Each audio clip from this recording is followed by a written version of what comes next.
ሰላም ጤና ይስጥልኝ። እንዴት አላችሁ? በዛሬው ዝግጅታችን በተንኮልና በምቀኝነት ከተለያየ አቅጣጫና ከተለያዩ ሰዎች የሚወረወርባችሁ የትችትና የነቀፋ ድንጋይ እናንተን መጉዳቱ ቀርቶ እንዴት በቀላሉ የስኬታችሁን ቤት መገንቢያነት ወይም ወደ ከፍታችሁ መወጣጫ መሰላልነት እንደምትቀይሩት እነግራችኋለሁ። የህይወት ጉዟችሁ ወደ ስኬት ከፍታ በገሰገሰ ቁጥር በዙሪያችሁ ካሉ ሰዎች የሚነሳው የምቀኝነት የተንኮልና የክፋት ማዕበል መጨመሩ አይቀሬ የህይወት እውነት ነው። አንዳንዴማ ህይወታችሁ ላይ አዲስና የሚያጓጓ ለውጥ ባይታይም እንኳን ትችትና ነቀፋው ከተለያየና ካልጠበቃችሁት አቅጣጫ ሊመጣ ይችላል። በስራ ቦታ ወይም በግል ህይወታችሁ ራሳችሁን ለማሻሻልና ማንነታችሁ ላይ ለውጥ ለማምጣት ጥረት ስታደርጉ ሌሎች በዙሪያችሁ ያሉ ጨለምተኛ ሰዎች የራሳቸው ድክመት ጎልቶ ስለሚታያቸው ከፍተኛ የሆነ የስነ ልቦና መረበሽ ይገጥማቸዋል። በዚህም የተነሳ ስኬታችሁን ሲያዩና ሊጥሏችሁ ሲያስቡ ልዩ ልዩ የስም ማጥፋት፣ የሐሜትና የተንኮል ድንጋዮችን ይወረውሩባችኋል። በዚህ ጊዜ እነዚህን ሰነፍና ክፉ ምቀኞቻችሁን ለማሸነፍ ብሎም አንገት ለማስደፋት እንዲሁም የሚወረውሩትን የትችትና የክፋት ድንጋይ ከእንቅፋትነት ወደ ከፍታችሁ መወጣጫ መሰላልነት ለመቀየር ከዚህ ቀጥሎ አንድ ባንድ የምናያቸውን 9 እጅግ ወሳኝ ጥበቦችን ተግባራዊ አድርጉ።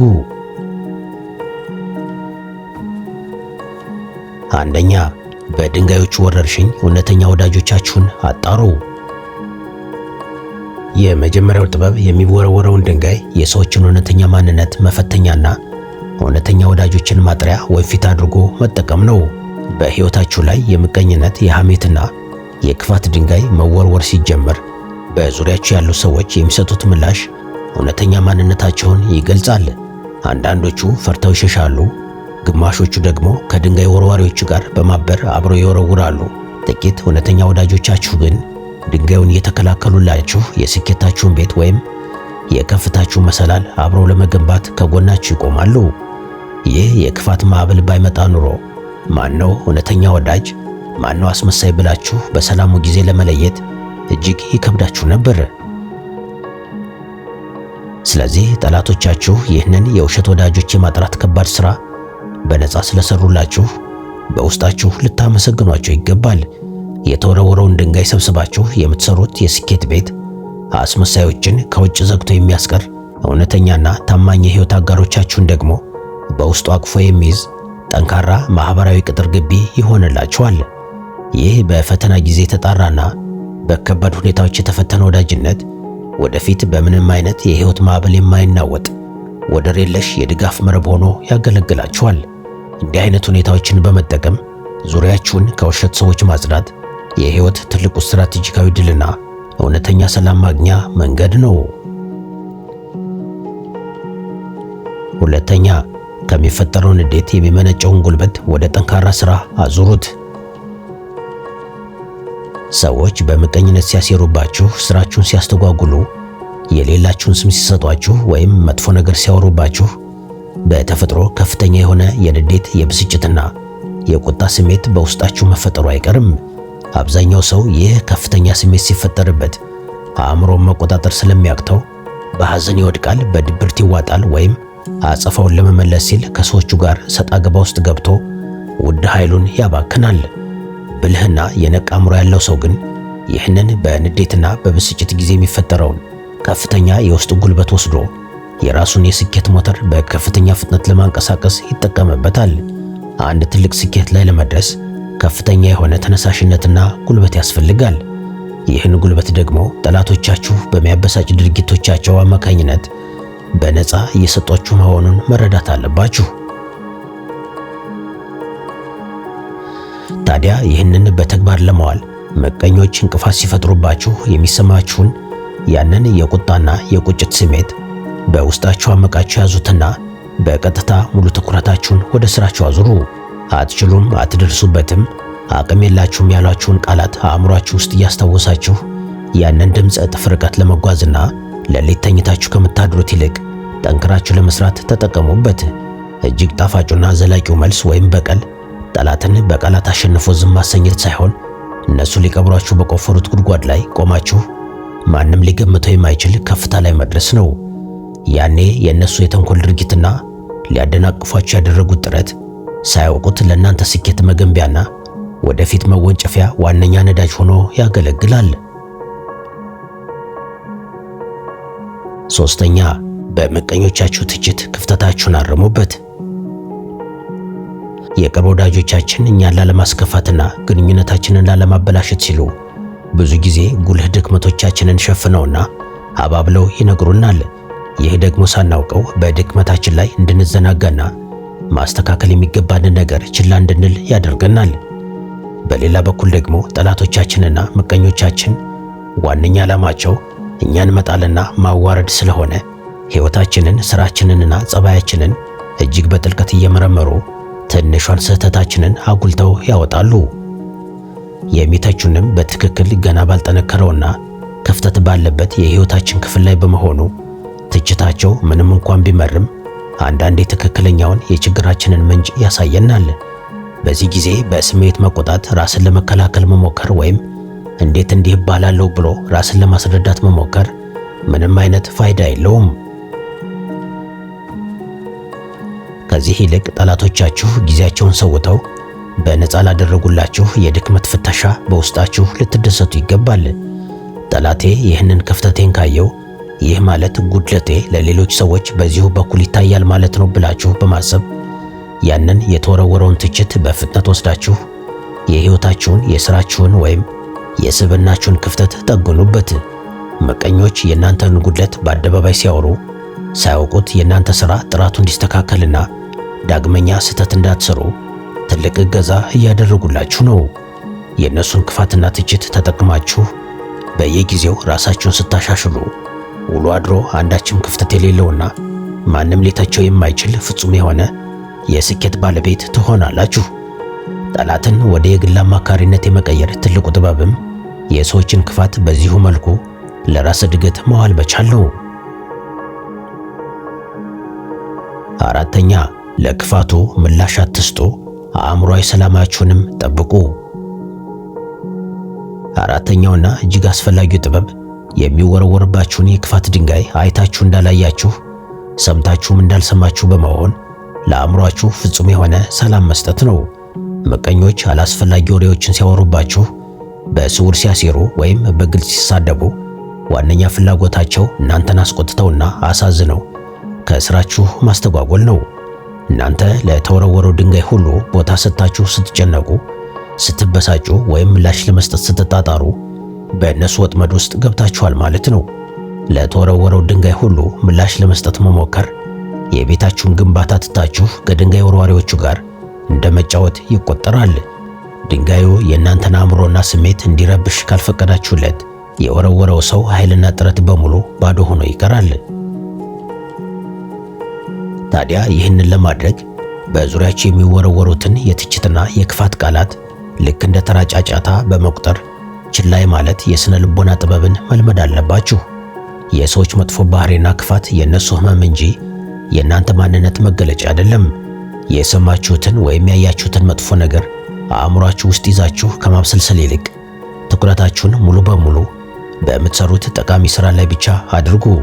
እናንተ አንዳችም የስሜት መለዋወጥ ሳታሳዩና ሳትበሳጩ ሥራችሁን አፋጥናችሁ ስትቀጥሉ ምቀኞቹ ያደረጉት ጥረት ሁሉ እናንተ ጋር መድረስ እንደማይችል ሲረዱ በራሳቸው እሳት ተቃጥለው ለመተው ይገደዳሉ። ስለዚህ ግዴለሽ መሆንንና ምላሽ አለመስጠትን እንደ ትልቅ የሥነ ልቦና ጋሻ በመጠቀም የውስጥ ሰላማችሁንና የስኬት ጉዟችሁን አጠናክራችሁ ቀጥሉ። አምስተኛ፣ የተወረወሩትን ድንጋዮች በማሰባሰብ ወደ ሕይወት ልምድ ቀይሯቸው። አምስተኛው ቴክኒክ በየጊዜው ከየአቅጣጫው የሚወረወርባችሁን የክፋትና የተንኮል ድንጋዮች በሙሉ በማሰባሰብ ለቀጣዩ የሕይወት ጉዟችሁ እንደማይናጋ የልምድና የእውቀት መሠረት ማድረግ ነው።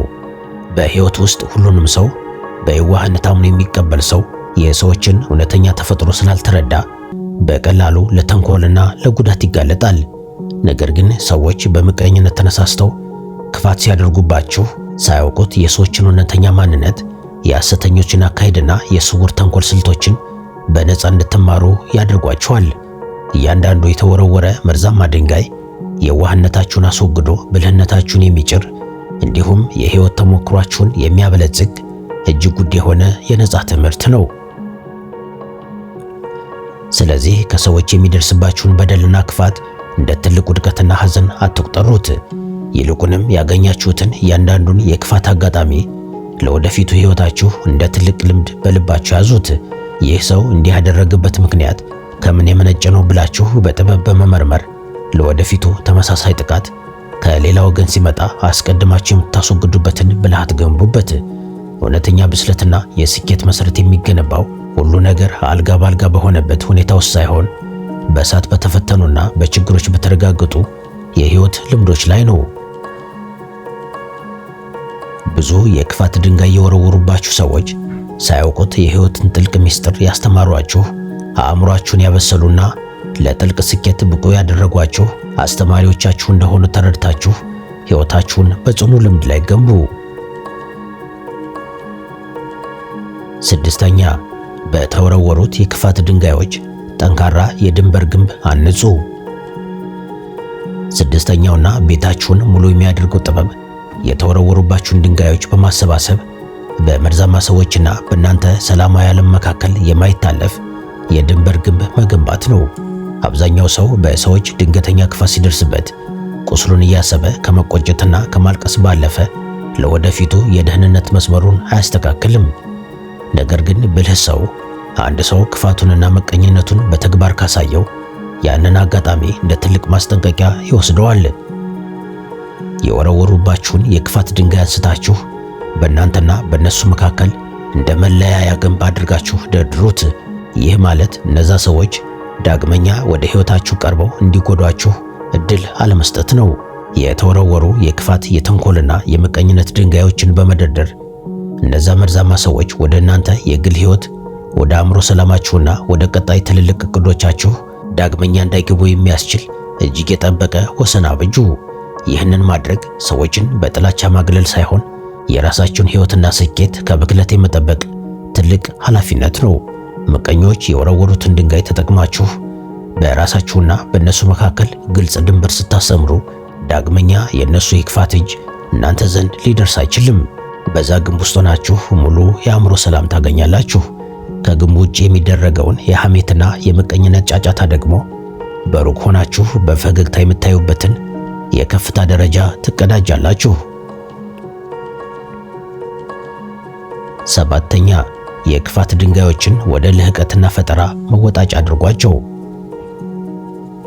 ሰባተኛው ጥበብ መንገዳችሁን ለመዝጋትና ጉዟችሁን ለማስተጓጎል የተወረወሩትን የክፋት ድንጋዮች በማንጠፍ ወደ ላቀ የፈጠራና የልህቀት ከፍታ መወጣጫ ደረጃነት መቀየር ነው።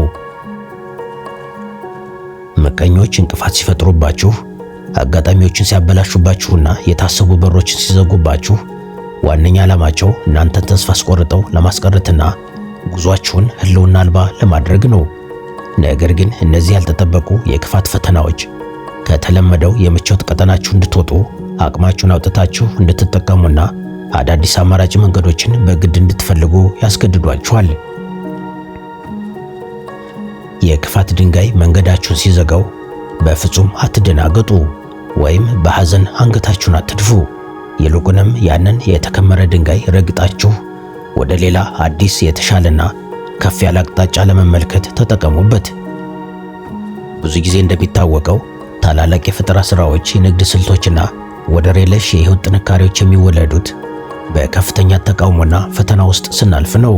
ጠላቶቻችሁ የሚያመጡባችሁ ስነ ልቦናዊና ተግባራዊ ጫና ሥራችሁን ይበልጥ እንድታጠናክሩ፣ አካሄዳችሁን እንድታስተካክሉና የሕይወት ጥራታችሁን ማንም ሊደርስበት ወደማይችልበት የከፍተኛ ብቃት ደረጃ እንድታሳድጉት ይገፋፋችኋል። እነሱ ሊሰብሯችሁ በሚወረውሩት ድንጋይ እናንተ የራሳችሁን አቅም እያጎለበታችሁና ክህሎቶቻችሁን እያሳደጋችሁ ስትሄዱ የክፋታቸው ውጤት እናንተን ከማጥፋት ይልቅ ወደ ስኬት መንገድ እንደመራችሁ ሲያውቁ የራሳቸው ተንኮል ተመልሶ በራሳቸው ላይ ይወድቃል። ስምንተኛ፣ በድርጊት ብቻ ምላሽ ስጡ። ስምንተኛው ጥበብ በእነዚህ በክፋት ድንጋዮች የገነባችሁትን የስኬት ቤት ለጠላቶቻችሁ ትልቁና ኃይለኛው የዝምታ መልስ አድርጎ ማቆም ነው። አንድ ሰው ክፋት ሲያሴርና ስማችሁን ሲያጠፋ ከእናንተ የሚጠበቀው ምላሽ ጩኸት፣ ማልቀስ፣ ራስን ለማጽደቅ መታገል ወይም መልሶ መሳደብ ነው። እናንተ ግን ይህንን በማድረግ ጊዜያችሁንና ጉልበታችሁን ከማባከን ይልቅ ሙሉ ትኩረታችሁንና አቅማችሁን ቤቱን ማለትም ስኬታችሁን በመገንባት ላይ ብቻ አውሉት። ግንባታው አልቆ ቤቱ በክብሩና በውበቱ ሲቆም ለማንም ማብራሪያ መስጠትም ሆነ መከራከር አያስፈልጋችሁም። ምክንያቱም ስራችሁና ስኬታችሁ ራሱ ጮሆ ይናገራል። በድርጊትና በውጤት የተገለጠ ታላቅ ስኬት በማንኛውም የክፋት ጩኸት ሊፈርስ አይችልም። ይህ የተገነባው የከፍታ ማማ ለጠላቶቻችሁ እጅግ መራራ የሥነ ልቦና ቅጣት ነው። ምክንያቱም እናንተን ለማጥፋትና ለማንበርከክ የወረወሩት የመርገምና የተንኮል ድንጋይ ለእናንተ የምርቃትና የክብር ሐውልት ሆኖ ቆሞ ይታያልና። ይህን ስታደርጉ እናንተ አንዳችም የበቀል ቃል ሳትተነፍሱና እጃችሁን ሳታቆሽሹ ትልቁን የሥነ ልቦና ድል ትቀዳጃላችሁ። ጠላቶቻችሁ የራሳቸውን ክፋት ውጤት ማለትም የእናንተን ግዙፍ ስኬት እያዩ በጸጸትና በቅናት ሲቃጠሉ፣ እናንተ ግን በገነባችሁት ጽኑ ቤት ውስጥ ሆናችሁ የሕይወትን ጣዕም፣ ነፃነትና ፍጹም የሆነ የአእምሮ ሰላም በድል አድራጊነት ታጣጥማላችሁ። 9ኛ ከጦር ሜዳው ሙሉ በሙሉ በመውጣት የተገነባውን ቤት የሰላም መጠጊያ አድርጉት። 9ኛውና የልህቀት ሁሉ መደረሻ የሆነው ታላቁ ደረጃ ቤቱን ገንብታችሁ ከጨረሳችሁ በኋላ ከጦር ሜዳው ሙሉ በሙሉ መውጣትና ፍጹም የሆነ አእምሮአዊ ነፃነትን ማወጅ ነው። ብዙ ሰዎች ስኬታማ ቢሆኑም እንኳን አሁንም ድረስ በሐሳባቸው ከጠላቶቻቸው ጋር ይጣላሉ። አብረው ይውላሉ፣ አብረው ያድራሉ። አዩኝ አላዩኝ እያሉ ስለኔ ምን ተናገሩ እያሉ የተገነባው ቤታቸው መስኮት ላይ ሆነው ሁልጊዜ ወደ ውጭ ያያሉ። ይህ ማለት ቁሳዊ ቤቱን ቢገነቡትም ማለትም ስኬት ላይ ቢደርሱም በስነ ልቦናቸው ግን አሁንም ድረስ የድንጋይ ወርዋሪዎቹ እስረኛ ናቸው ማለት ነው። እውነተኛውና ጥልቁ የስነ ልቦና ድል ቤቱ ተገንብቶ ሲያልቅ የክፋት አድራጊዎቹን ህልውና ከነጭራሹ ከአእምሮ ማጥፋትና መርሳት ነው። እናንተ ወደ ሌላ የንቃተ ህሊና ከፍታ ስትሸጋገሩ የትላንት ጠላቶቻችሁና የወረወሩት ድንጋይ ከሩቅ እንደሚሰማና ትርጉም አልባ እንደሆነ ጫጫታ እንጂ በውስጥ ሰላማችሁ ላይ አንዳችም ተጽዕኖ ማምጣት የለባቸውም። ይህ ፍጹም የሆነ ስሜታዊ ነፃነት ጠላቶቻችሁን ሙሉ በሙሉ ትጥቅ የሚያስፈታና ወደ ራሳቸው የጨለማ ዓለም መልሶ የሚቀብራቸው የመጨረሻው የድል ምዕራፍ ነው። ከዚህም ባሻገር ይህ የገነባችሁት ታላቅ የስኬት ቤት ለእናንተ ብቻ ሳይሆን እንደናንተ በምቀኞች ለተጠቁና ለቆሰሉ ሌሎች ንጹሐን ሰዎች የሰላም መጠጊያና የሕይወት ጥበብ ማዕከል መሆን አለበት። የሰው ልጅ የክፋትን ሰንሰለት መስበር የሚችለው ከተወረወረበት የጥላቻ ድንጋይ ላይ የፍቅርን፣ የጥንካሬንና የእድገትን ሐውልት ሲያቆም ብቻ ነው። እናንተ ያገኛችሁትን የሥነ ልቦና ጥንካሬና የሕይወት ጥበብ ለሌሎች በማካፈል ያንን ሁሉ ክፋትና ተንኮል ወደ ታላቅ የሕይወት ትምህርትና ብርሃን መቀየር በፈጣሪም ዘንድ ቦታ ያሰጣል። ያኔ የወረወሩባችሁ የክፋት ድንጋይ እናንተን ማቁሰልና መግደል ቀርቶ ለብዙዎች ማምለጫና መዳን ምክንያት ይሆናል። የሰዎችን ክፋት ወደ ትልቅ የሕይወት ዕውቀት ቀይሮ በዙሪያችሁ ላሉት ሁሉ ምሳሌ መሆን ጣፋጩና የመጨረሻው የጥበብና የብስለት ጣሪያ ነው። እናም ወዳጆቼ በሕይወት ጉዟችሁ ላይ ማንም ሰው ሊወረውርባችሁ የሚችለውን የድንጋይ ብዛት፣ አይነት ወይም ድንጋዩ የሚመጣበትን አቅጣጫ በፍጹም መቆጣጠር አትችሉም። ነገር ግን ሙሉ በሙሉ መቆጣጠር የምትችሉት አንድ ነገር ብቻ ነው። ያም በሚወረወረው ድንጋይ ላይ የምትሰጡት የራሳችሁ አእምሮአዊና ተግባራዊ ምላሽ ነው። አብዛኛው ዓለም ድንጋይ ሲወረወርበት ተመልሶ በመወርወር የጥላቻና የጥፋት አዙሪት ውስጥ ሲገባ፣ እናንተ ግን እያንዳንዱን የክፋትና የምቀኝነት ድንጋይ አንስታችሁ ማንም ሊያፈርሰው የማይችል ጠንካራ የስኬት ቤት ስሩበት። ቁስላችሁን ወደ ጠንካራ የሕይወት መሠረትነት፣ የሰዎችን ክፋት ወደ ነፃ የሕይወት ትምህርት፣ እንዲሁም ምቀኝነታቸውን ወደማይነጥፍ የሞተር ነዳጅነት ቀይሩት። ይህን ማድረግ ስትችሉ ማንኛውም የውጭ ጫና ወይም ክፋትና ምቀኝነት እናንተን ከማሳደግ ውጭ ሊጎዳችሁ አይችልም። ከዛሬ ጀምሮ ሰዎች በክፋት ሲተቿችሁ፣ ስባችሁን ሲያጠፉ ወይም መንገድ አቋርጠው እንቅፋት ሲፈጥሩባችሁ በፍጹም አትዘኑ፣ አትደናገጡም። ከዚህ ይልቅ ለግንባታዬ የሚሆን ተጨማሪ ነፃ ድንጋይ ያመጡልኝ ብላችሁ በውስጣችሁ በፈገግታ ተቀበሉት። የሰዎች ክፋት የእናንተን ማንነትና መጻኢ ዕድል አይወስንም። ይልቁንም ያንን ክፋት እንዴት እንደተጠቀማችሁበትና ወደ ምን እንደቀየራችሁት ነው ታሪካችሁን በደማቁ የሚጽፈው። ስለዚህ ወርዋሪዎቹ ድንጋዮቻቸውን መወርወራቸውን ይግፉበት። እናንተ ግን አእምሯችሁን አረጋግታችሁ ከፍታችሁንና የስኬት ግንባታችሁን በዝምታ መገንባታችሁን አታቋርጡ። ለዛሬ ከዚህ ጋር ይብቃኝ። በሌላ ጊዜ በሌላ ጥሩ ሐሳብ እስክንገናኝ ሰላም፣ ፍቅርና ጤና ከእናንተ ጋር ይሁን።